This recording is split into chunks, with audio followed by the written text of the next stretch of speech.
구독, 좋아요 눌러주세요. 아이들이 자기 통제를 하지 못해서 공격적인 행동을 하게 되는 것들은 대체적으로 타인의 입장을 고려하지 못해서 그럴 수 있다. 왜곡된 인식을 해서 그럴 수 있고, 자, 그렇다면 그 다음으로 유아들이 발달시켜야 되는 이론 중에 하나로 마음 이론 이다 라고 생각하시면 좋겠습니다. 자, 마음 이론은 정의를 기억하시는 게 중요합니다. 두 번째 줄에 보면 마음 이론이란 인간 행동의 기저에 보이지 않는 마음 상태가 있음을 이해하고 라고 해서 타인의 마음이 행동을 매개하는 일련의 과정에 대해 아동이 생각하고 판단하며 이해하는 양상들에 대해 이 분야의 학자들이 붙여준 용어이다 라고 했는데, 좀 복잡하다는 생각이 들지만 아이들이 공격 행동을 왜곡돼서 인지하는 것 중에 하나가 그 행동의 결과만을 보기 때문에 그렇잖아요. 그 사람의 의도가 무엇인지를 몰라서 이게 의도하지 않은 공격성이라는 걸 모르고 자기를 해코지하려고 하는 공격성이라고 생각하는 것처럼 이 마음 이론이라는 것은 그 사람의 행동의 기저에는 그 사람의 어떤 마음이 있다라고 하는 것을 이 아이들이 아는 거예요. 그리고 그 마음은 내 마음과 다를 수 있다라고 하는 것도 아는 것. 요게 마음 이론입니다. 그래서 자, 첫 번째로 정리를 한번 해보면 행동의 기저에 마음이 있고 행동의 근거에는 마음이 있고 그것이 어떻게 작용하는지, 그 마음이 어떤 행동의 결과로 나타나는지 이런 것들을 생각하고 판단하는 양상을 마음 이론이라고 하기도 하고, 자, 요거는 필기를 해두세요. 자, 이거 놀이 이론에도 우리가 했었는데 타인도 자신만의 정신과 관점을 가지고 그 마음은 나와 다를 수도 있다라고 하는 것을 이 아이들이 이해하는 것을 우리가 마음 이론이라고 합니다. 즉 행동은 마음의 결과이고 행동을 보는 것이 아니라 마음을 봐야 돼. 즉 생각을 봐야 돼. 생각이나 그 사람의 마음을 봐야 돼. 자, 그 사람의 마음은 내 마음과 다를 수 있어 라고 하는 것을 인식하는 것. 이제 뭘 하는 겁니까? 타인의 생각을 이 아이가 인식하고 그 생각으로 인한 행동을 추론할 수 있게 되는 겁니다. 그래서 세 번째로 정리를 한번 해보면 그 밑에 동그라미 2번에 보면 마음 이론은 아동이 타인의 생각, 욕구, 감정들을 정확하게 추론하는 능력. 저 사람의 생각은 이런 걸 거야. 저 사람이 왜 이런 행동을 했는지 그 사람의 마음을 추론하는 능력. 그 다음에 두 번째로는 타인의 행동을 정확하게 예언하는 능력을 갖춰야지만 이 마음 이론이 발달하게 되는 거죠. 그래서 행동은 마음에 의해서 이루어지는 거야 라고 하니까, 그리고 그 사람의 마음은 내 마음과 다를 수 있어. 그러면 그 사람의 마음은 뭘까 하고 추론하는 능력, 행동을 보고 그 마음을 추론하는 능력, 그리고 그 사람의 마음을 이제 알았어요. 그러면 그 사람이 앞으로 어떻게 행동할 것이다 라고 하는 것도 정확하게 예측할 수 있겠죠. 왜냐하면 내 마음을 잘 알아요. 내가 만약 슬플 때는 이렇게 행동하고 내가 기쁠 때는 이렇게 행동해. 저 사람의 마음이 지금 슬프구나. 그러면 그 사람이 이렇게 행동할 거야 라고 정확하게 예측하는 능력을 이제 갖추어 가게 되는 과정을 보여주게 된다는 거죠. 자, 그러면 이제 마음 이론은 정확한 정의가 중요합니다. 자, 그래서 행동의 기저에는 마음이 있다. 그 마음은 내 마음과 다를 수 있다. 그러니 어떤 행동을 보고 그 사람의 마음을 추론하거나 추론한 그 사람의 마음에 따라 그 사람의 행동이 어떻게 나타날 것인지를 예측하는 능력을 다 포함하는 개념이라고 여러분들이 정의를 해두시고, 두 번째로 보면 왜 중요하냐? 당연히 뭐 할 수 있겠습니까? 1번에 보는 것처럼 사회적 행동에 영향을 미칩니다. 즉 밑에 줄을 보면 친사회적 행동을 많이 하게 됩니다. 그 사람의 어려움이나 곤란함이나 이런 것들을 아이가 알게 되면, 추론할 수 있게 되면 보다 그 사람을 배려하는 행동을 많이 할 수 있겠죠. 자, 그리고 두 번째로는 인지 발달에 기여합니다. 즉 드디어 자기 중심성에서 벗어나기 시작하는 거죠. 그래서 마음의 이론의 중요성을 사회적 측면에서 설명하시오 라고 하면 사회적 행동이 증가한다. 그 다음에 인지적 측면에서 설명하시오 그러면 자기 중심성에서 벗어난다. 이렇게 설명할 수 있겠죠. 자, 그리고 세 번째 마음 이론의 두 가지 구성 요소는, 첫 번째로는 바램입니다. 그 사람의 바램, 욕구가 뭘까? 라고 하는 것을 이해하는 거죠. 그래서 바램, 어떤 일이 일어나기를 원하는 거나 바라는 거, 요 마음 이론의 두 가지는 그 사람의 바램을 내가 예측할 수 있느냐, 추론할 수 있느냐라고 하는 것. 그 다음에 두 번째로는 믿음입니다. 어떤 사실이나 말이 꼭 그렇게 될 거라고 생각하거나 여기는 것. 자, 요게 믿음에 해당하겠죠. 그래서 바램이라고 하는 것은 결국 뭡니까? 그 사람의 욕구가 뭘까? 라고 하는 것을 추론하는 것이고, 믿음이라고 하는 것은 저 사람의 욕구가 저거니까 이렇게 행동할 거야 라고 타인의 행동을 정확하게 예측하는 것과 연관이 돼 있는 거죠. 그래서 이 바램이라고 하는 것은 타인의 욕구나 마음, 믿음이라고 하는 것은 그 욕구에 의해서 어떤 행동이 결과로 나타날 것이라고 하는 믿음. 이 두 가지가 마음 이론에서는 중요한 요소를 가지고 있는 거죠. 그래서 그냥 외우기가 좀 어려우시면 다른 사람의 바램, 그 사람의 어떤 행동에 대한 믿음, 그 사람이 이런 마음을 가지고 있으니까 이렇게 행동할 거야 라고 나는 뭐 하는 거예요? 믿는 거예요. 자, 요런 두 가지. 요건 나의 믿음이죠. 그 사람의 욕구가 이러하니 이러한 행동을 하게 될 거야 라고 하는 나의 믿음. 요 두 가지가 마음 이론의 두 가지 중요한 요소가 된다.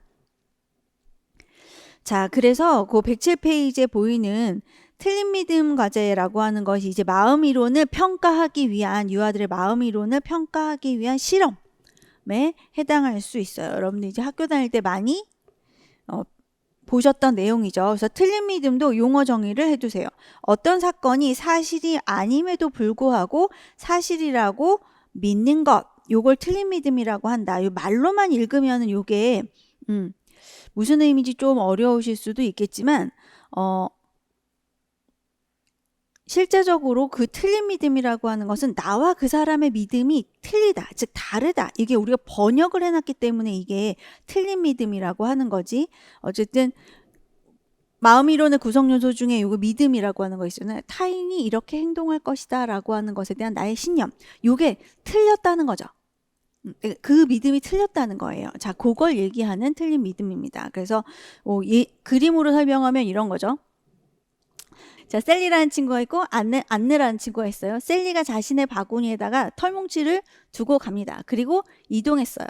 그리고 안내가 다시 이 바구니에 있던 털뭉치를 자기의 상자에 옮겨놨어요. 그리고 난 다음에 아이에게 물어봅니다.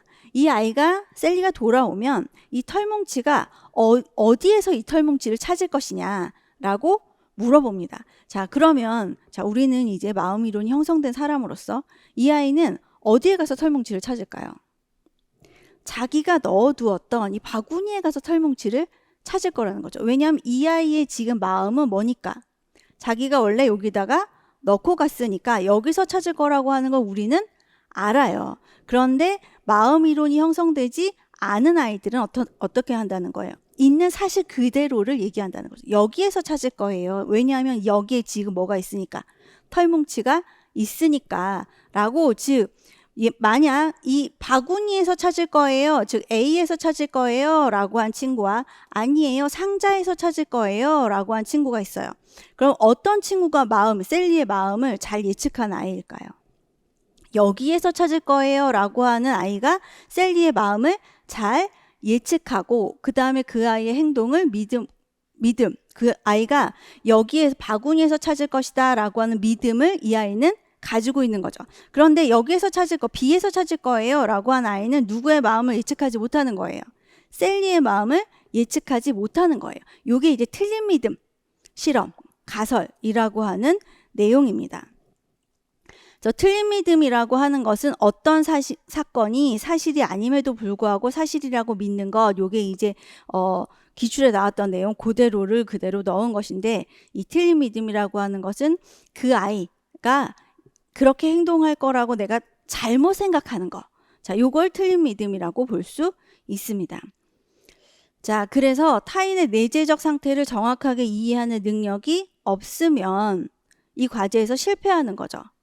그리고 아동이 형성하는 타인의 믿음에 대한 표상을 근거로 타인의 행동을 예언하는 능력이 없으면 그럼 또 틀린 믿음 과제에서 실패하는 거죠.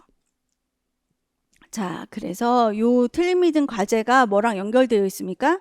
타인의 바람을 예측하고 그 다음에 생각을 예측하고 그 다음에 그 아이가 어떻게 행동할 것이라고 하는 믿는 타인의 마음을 예측하는 능력과 그 다음에 타인의 행동을 예언하는 능력, 요 두 가지를 갖춰야지만 이 틀린 믿음 과제에서 성공을 할 수 있다라고 하는 것이 요 틀린 믿음 과제에 나타난 마음 이론의 구성 요소라고 볼 수 있습니다. 어쨌든 결국 마음 이론에 나타난 마음 이론의 구성 요소는 뭐라는 거예요? 바램과 믿음이라는 거죠. 자, 그래서 이 마음 이론이 어떻게 발달해 나가느냐라고 하는 것을 이제 웰만이라고 하는 학자가 설명하고 있습니다. 자, 당연히 2, 3세 아주 어린 연령에서는 타인의 욕구나 정서를 예측할 수는 있어도 이에 근거한 행동을 예측하는 것은 불가능하다라고 해서, 자, 뭐라고 얘기하고 있습니까? 어린 연령에서는 타인의 마음을 예측할 수는 있지만 그 마음에 따른 행동은 예측하지 못한다. 출발은 뭐예요? 욕구는 언급할 수 있는데 즉 바램은 바람. 마음 이론의 구성 요소가 바램이라고 했으니까 문 언급할 수 있는데 행동은 예측할 수가 없다. 요게 출발선인 거죠. 2세에서 3세까지는 타인의 욕구나 내재적 상태를 언급할 수 있지만 이에 근거한 행동을 예측하는 것은 불가능하다라고 하는 것이 이제 출발. 자, 그 다음에 3세부터 4세는 타인의 생각이나 신념 등 내재적 상태를 자신의 신념과 구분하여 표상할 수 있어요. 그 마음이 나의 마음과 다르다라고 하는 것을 인식할 수 있어요. 이 바램이나 욕구가 뭐와는 달라요? 나의 욕구와는 다를 수 있다라고 하는 것을 이 아이는 이제 인식할 수 있습니다. 자, 그래서 틀린 믿음 과제, 내재적 상태와 실제를 구분해서 믿고 있는 것과 실제가 다를 수 있다는 것을 안다. 즉 틀린 믿음 과제, 틀린 믿음을 이해할 수 있다라고 하는 것을 얘기하고 있죠. 자, 그럼에도 불구하고 사람들이 신념에 따라 행동한다는 사실을 이해하지 못하거나 타인의 행동을 예측하는데 자신의 욕구가 강하게 작용합니다. 그래서 타인의 행동을 예측하는 데는 아직도 어려움이 있어요. 그래서 만약 1단계라 친다. 2, 3세를 1단계라 친다면 1단계는 다른 사람의 바램을 이해할 수는 있지만 행동을 예측할 수 없고, 2단계는 다른 사람의 바램이 나의 바램과 다르다는 것을 알 수 있지만 다른 사람의 행동을 예측할 수는 없고, 이제 4세에서 5세 정도가 되면 초보적인 마음 이론이 완성되는 시기로서 실제가 아니라 신념이 행동을 주도한다는 사실을 이해합니다. 그래서 자신의 욕구와 타인의 신념을 구분할 수 있어요.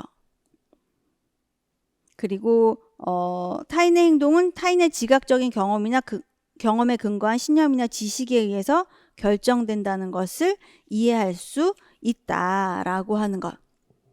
자, 이때는 뭐도 합니까? 그 사람의 욕구와 나의 욕구가 다르다는 것도 알 수 있고, 이 사람이 자신의 신념에 따라서 행동할 것이라고 하는 것을 예측도 할 수 있는 거죠.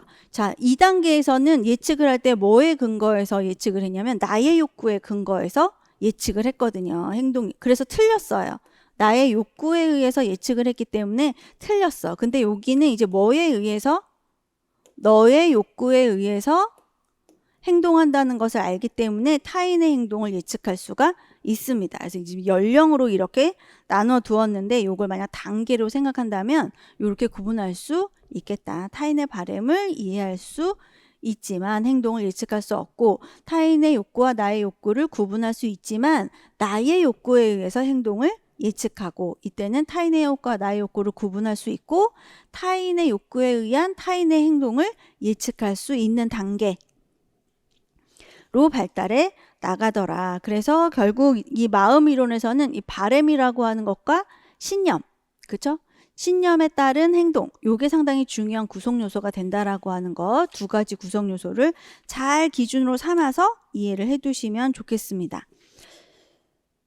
자, 그래서 108페이지에 보면 마음 이론의 시사점은 뭐냐면, 자, 이런 마음 이론, 이렇게 타인의 행동을 예측할 수 있다라고 하는 것은 곧 뭐다? 탈중심화된 조망 수용 능력을 갖기 시작함을 보여준다. 그래서 항상 마음 이론은 뭐랑 연결이 됩니까? 탈중심화랑 연결이 됩니다.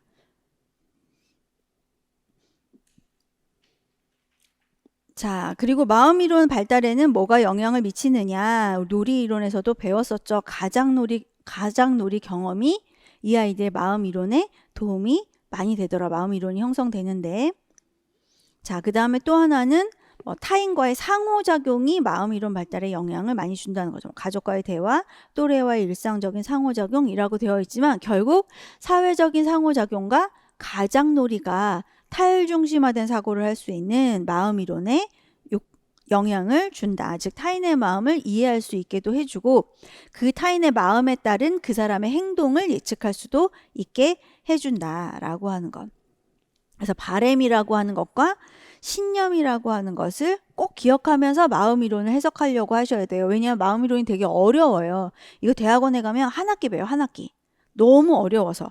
자, 그런데 우리는 딱 용어에 대한 정의, 마음 이론이라고 하는 게 뭔지, 그것을 구성하는 요소가 무엇인지, 그것에 따라 마음 이론이 형성될 수 있는 거니까. 그리고 마음 이론의 발달 과정을 보여주는 과제가 뭐가 있습니까?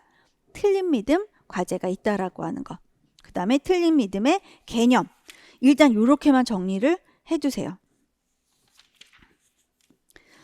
자, 그럼 마음 이론이 이제 발달했습니까? 타인의 욕구가 나와 다르다라고 하는 것을 알고 타인은 그 욕구에 따라 자신의 욕구에 따라 행동할 거야 라고 하는 믿음까지 다 형성이 되고 나면 이제 탈중심화가 이루어져서 112페이지에 있는 사회적 역할 수용 능력이 발달하기 시작하게 됩니다. 세상이 다 내 마음과 같을 거라 믿었지.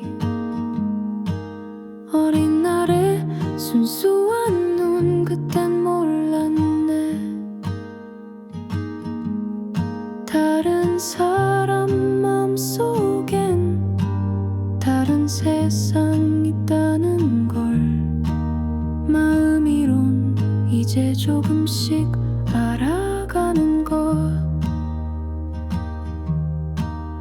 때론 오해하고 때로는 서운해지지만 서로의 마음을 헤아릴 때 이해하게 돼.